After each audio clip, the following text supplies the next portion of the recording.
The first piece that caught my eye when I walked into the Spelman Museum was Furley Baez's Of Love Possessed. Every time I went back to revisit the museum, this painting called my name. Its contrast of brightly colored flowers and dark wild hair drew my attention and made me question why the artist would compare these two opposite things. As I thought about the possible reasons for the drastic contrast, I concluded that this was Baez's way of giving dimension to what it means to be a woman.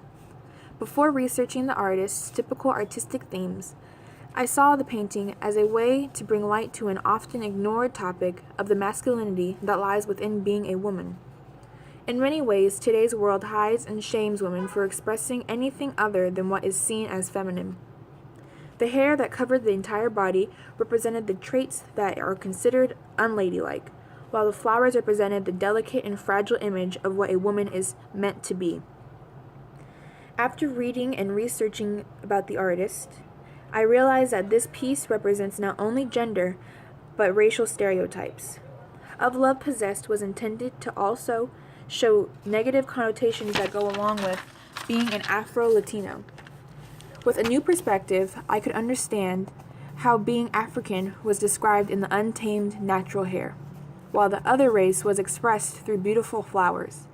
This idea of having multiple identities can be seen in Beverly Daniel Tatum's excerpt, The Complexity of Identity, Who Am I?, as she explains the many parts of identity that contribute to who we are.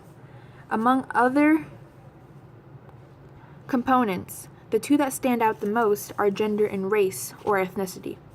It's difficult enough to define oneself within society's constructed norms, but when also faced with the shame or embarrassment that comes from going outside of these barriers, it can be even more challenging to own who you truly are.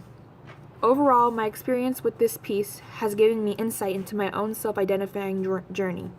Having two parts of me that are seen as opposing forces helped me connect and relate to this piece. This painting has showed me that no matter how different the many parts of you are, it is possible for them to come together and create a beautiful and meaningful message.